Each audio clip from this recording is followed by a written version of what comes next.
Corona संकट ने कई देशों के स्वास्थ्य व्यवस्था की हालात को दुनिया के सामने रख दिया है। विशेष तौर पर अफ्रीकी देशों में स्वास्थ्य व्यवस्था की बेहद खराब तस्वीर सामने आ रही है। इस वीडियो में हम वेंटिलेटर्स की कीमत, किन देशों के पास कितने वेंटिलेटर्स हैं और इनकी ज़रूरत क्या है, ये सब जानेंगे। तो सबसे पहले ये जानिए कि ये वेंटिलेटर करता क्या है। जब बीमारी के कारण फेफड़े काम करना बंद कर देते हैं तो वेंटिलेटर की ज़रूरत पड़ती है, क्योंकि वेंटिलेटर शरीर के ऑक्सीजन लेने की प्रक्रिया के बदले काम करता है। यानी कि जो काम आपका शरीर आपको ऑक्सीजन की सप्लाई में करता है, वो काम अब मशीन करने लगती है। और जब ये मशीन काम करती है तो इससे शरीर को इन्फेक्शन से लड़ने के लिए वक्त मिल जाता है और बीमार व्यक्ति धीरे धीरे ठीक हो जाता है। तो वेंटिलेटर्स बहुत ज़रूरी हैं, ये आप समझ गए होंगे। लेकिन ये जानकर आपको आश्चर्य होगा कि दुनिया के कई देशों में इनकी संख्या 4 से 10 तक की ही है।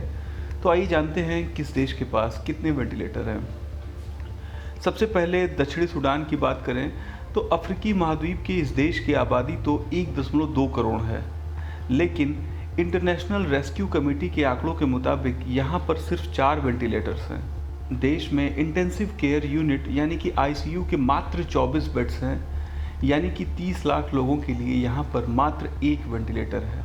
इसके अलावा अफ्रीका के ही एक देश बुर्किना फासो की बात की जाए तो यहाँ मात्र 11 वेंटिलेटर्स ही उपलब्ध हैं। सिएरा लियोन, जिसको कि दुनिया के सबसे गरीब देशों में से गिना जाता है, यहाँ की स्वास्थ्य व्यवस्थाएं तो और भी कमज़ोर हैं।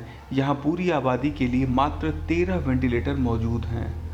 सेंट्रल अफ्रीकन रिपब्लिक, ये देश गरीबी और संघर्ष से घिरा हुआ है। इस देश के पास 3 वेंटिलेटर हैं। यह दुनिया के उन देशों में शामिल है जहां स्कूल नहीं जाने वालों की संख्या सबसे ज़्यादा है। WHO के मुताबिक 41 अफ्रीकी देशों के पास 2000 से भी कम वेंटिलेटर हैं और उनमें से भी काम करने लायक वेंटिलेटर की संख्या और कम ही है।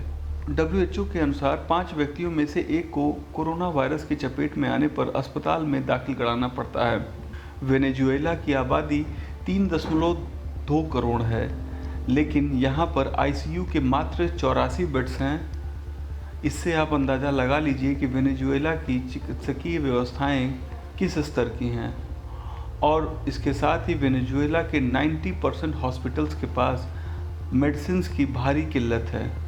बात करें अमेरिका की तो अमेरिका के बारे में ये कहा जा रहा है कि कोरोना के महामारी के समय में अमेरिका को कम से कम 5 लाख और वेंटिलेटर्स की ज़रूरत है। ब्रिटेन जैसे डेवलप्ड कंट्री के पास 10,000 वेंटिलेटर हैं और वहाँ की गवर्नमेंट दूसरे स्रोतों से और मशीनें खरीदने का प्रयास कर रही है।